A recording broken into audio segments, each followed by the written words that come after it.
What's up, guys? So episode 3 of WandaVision hit last Friday on Disney Plus, and it was wild. I'm really enjoying this series. I feel like each episode gets a little bit better. After episode 1, I thought 2 was a significant improvement, and I feel the exact same way about episode 3. A lot of stuff is going down, so many little details, so many little things that I picked up on and that I'm gonna extrapolate a lot on in this video. This was just a crazy episode. I love what they're doing with Wanda's powers. So many interesting glitches in the Matrix that go down in this episode, some very huge name drops, and a lot of things that we need to talk about. So again, I'm going to talk about the plot, the sequence of events, and the things that I noticed and I thought that were interesting. There's a lot, so if you're interested in any of that, let's get into it. Basically, the overall plot of this episode is that Wanda, obviously from the previous episode, is pregnant by the end of that episode. Wanda's experiencing an accelerated pregnancy. It's been 12 hours and she's already, I think, at like 4 months. She's getting checked by her doctor. He says that he's going on a vacation to Bermuda. So basically, Wanda and Vision are getting prepared for this baby. They know that it's gonna come very, very soon, and it actually comes sooner than they thought as Wanda starts experiencing very, very early and very frequent contractions. And these contractions, they're not just any normal contractions, okay, guys? These are magic contractions. Whenever Wanda is getting a contraction, she warps reality. That's what I really love about this episode, is that we're starting to see Wanda's true powers manifest. Not just the,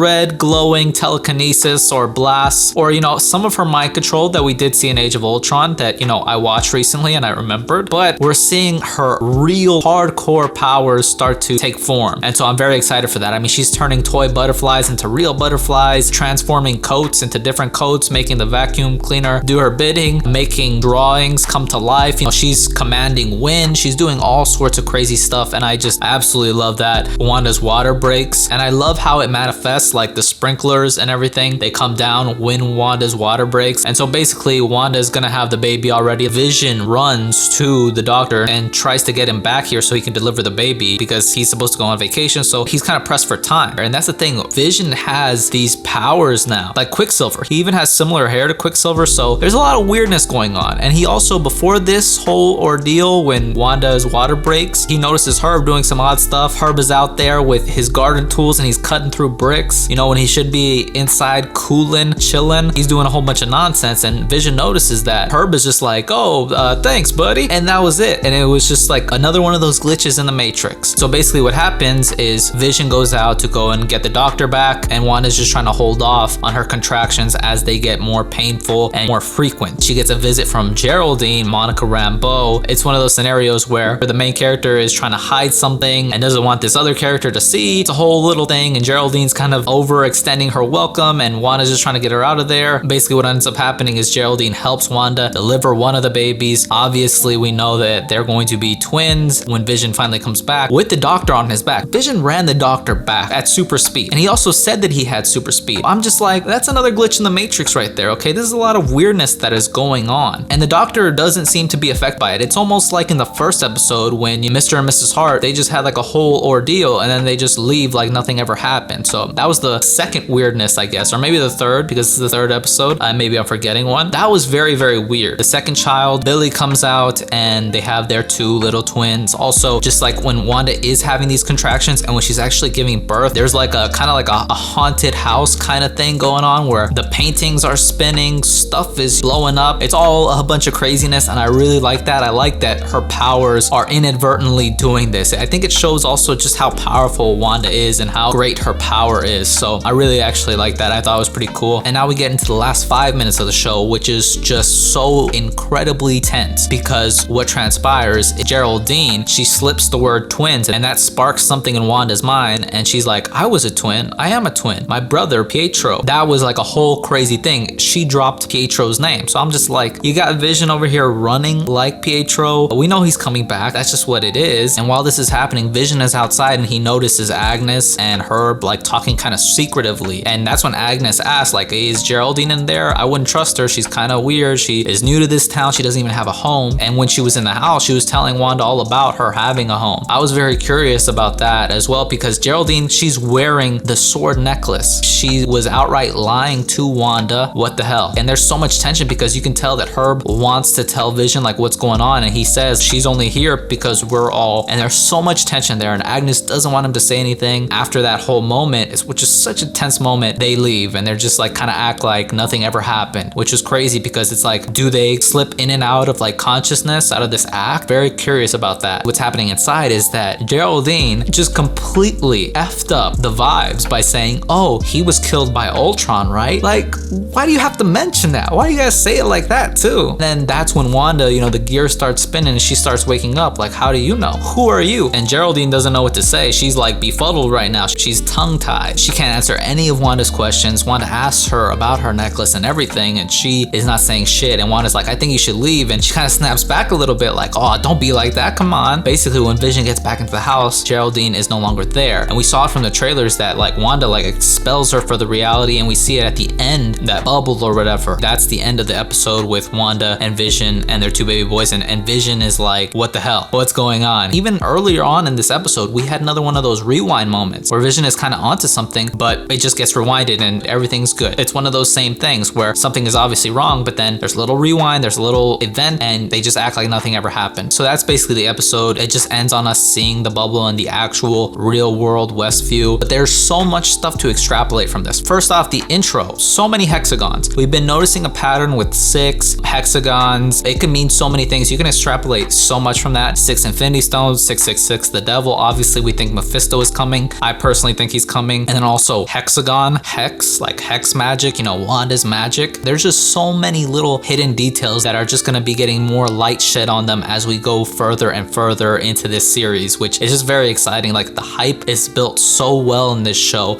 It's like they give us 20 minutes of this show, basically, because the credits are like 6 minutes long and there's no post-credit scene. So they really get us with that. It keeps on having you wanting more because you get just this little nugget of goodness, and then yeah, wait another 7 days, motherfucker. That's basically what it is. But also what the hexagon could mean is AIM. Now, AIM, at least in the comics, their little symbol, I believe, is a hexagon. So that leads me to believe maybe AIM has something to do with this. AIM in the MCU is a little bit different. The extremist dragon real Mandarin dude from Iron Man 3, I can't really recall him because I don't like to watch that movie over and over again, but that guy, he started AIM in the MCU, so I don't know what's gonna go down from there. As far as in the comics, AIM is Advanced Idea Mechanics. I think it stands for the same thing in the MCU. Baron von Strucker had a huge hand in AIM. It's kind of a division of Hydra, like the technology-based division of Hydra. This is what I'm thinking. I rewatched Age of Ultron. I noticed that Baron Strucker, before the Avengers first raided his base in Sokovia, I noticed, where have I seen this bubble before? What's going on? And that was the first thing that we saw in Age of Ultron, was Tony Stark hitting the force field around that base. And I was thinking, you know what? This whole force field around this whole town, it kind of reminds me of that. So that's why I'm connecting the dots there. And again, we got that Strucker Watch commercial in the last episode. In this episode, we got a Hydra Soak commercial. Also, when we get that Hydra Soak commercial, right after that, that's when Wanda's water broke. So I don't know if that had anything to do with that. Hydra has to be at play in some way. And I thought Baron Strucker would come back in some form or fashion. As far as I know from watching Age of Ultron, again, Baron Strucker is dead. Ultron killed him. But you know, who stays dead in the MCU for long? And who knows? Maybe that could have just been fake. Maybe Strucker and Ultron faked that. I don't know. But I think Baron Strucker might come back. It's too weird. Either these commercials are just Wanda's subconscious memories, or they are premonitions for things to come in the future, which, you know, I hope they are. So Hydra is definitely a part of this. I don't think they would be wasting our time teasing Hydra if Hydra wouldn't be somehow involved with this. We already got that Grim Reaper tease. I do believe Grim Reaper has had some ties with Hydra in the comics, so maybe they're doing something with that. I think it's gonna be a whole grand spectacle, but I'm thinking that AIM could be behind this. I think that maybe they have Wanda in some kind of crazy coma or weird state of mind, and they're keeping everybody in this town with force field technology. As far as their main goal, I have no idea. We all know what Mephisto's main goal is, and that's to get those children, but otherwise, I have no idea. Unless Hydra is working with Mephisto, which that's like the most evil shit I think you could do. Not only are you like Nazi scientists, but you also fuck with the devil. So how much deeper can you dig yourself? That's what I'm thinking. I'm really thinking AIM is going to come to fruition. And I was thinking back to it. Black Widow was supposed to come out before WandaVision. And I remember seeing AIM in the Black Widow trailer. And it was when Yelena Belova was on that table and you see like an AIM machine. So I think AIM is going to be that new Hydra for like, I guess, the new age. Because AIM is a division of Hydra. I think Hydra is going to kind of make a resurgence. I think AIM is going to be a big deal. We're getting small little bump ups in quality, but I think overall it's gonna build into something very nicely. And there's significant bump ups, so it's awesome. In other news though, Paul Bettany said this upcoming episode number 4 is literally gonna blow our minds, guys. So I cannot wait for this week's episode. Again, remember, we know, you guys know because you've been watching these videos, that Ultron's coming back. I showed you guys the picture of James Spader in the cast of WandaVision when you Google it, just like Evan Peters. So we know this. People are saying, I hope Ultron comes back. I'm saying he's coming back, homies. It's just in what form. I still think that Aaron Taylor Johnson is going to come back. Who knows? Maybe he's going to come back in episode 4. I believe Elizabeth Olsen also said that there's going to be a perspective change. So I think we'll maybe get an outside perspective of Sword. I believe Sword in the comics is a little bit different. I think in the MCU now, that's why Sword is coming to get Wanda, or trying to observe her and try to react and try to hold off whatever is going on. There was also a little theory that I saw from one of my homies, TC, on Twitter. He suggested that the helicopter from episode 2 was actually shrunken down with pin particles, and that was actually how Monica Rambeau got into the reality, because that's the episode that she came out in. That could tie into something. I mean, the Beehive Man, he got in there through the sewers. Why couldn't that be possible? I thought that was a nice little theory. Could have some legs. We will see, guys. You really don't know what to expect. Overall, I really like this episode. It was fun. They're picking up the pace. I like the little symbolisms, the details. And one of the biggest things about this episode and the series so far was like, we can't let people know what we can do or who we truly are. And in this episode, the Doctor doesn't give a fuck that Vision can run at super speeds. He's chilling. And he has that kind of chilling line where he's like, small towns, so hard to escape. There's a lot of very weird, very disturbing kind of things that are going on. These people are trapped. It's obvious. So many weird things to come. I can't wait. We got what, after episode 4, we got 9 episodes in total. So 5 more episodes after this one this Friday. So I'm looking forward to it. Hopefully I get this video out before Friday. I think I will. Kevin Feige actually said that the series is starting off slow because he trusts in the fans' patience, and that we as fans know that we'll get rewarded in the end. That's like the best thing that you can hear a person who is in charge of these movies and these characters that you care about. We know you guys can wait. You know you're gonna get paid off. I mean, look at Endgame. That took 10 years. This is fucking 9 episodes. Y'all got this. You know we got you. We're Marvel Studios. You know we got you. My name is Kevin Feige. You know I got you. So I love to hear that. Anyways, that's the end of the video. Let me know what you thought of this past episode. Any of your theories, any of your speculations. I would love to hear them. That's it. If you liked the video, leave me a thumbs up, comment down below, and if you want, subscribe. I always appreciate it. Thank you guys so much for watching, and I'll see you in the next one.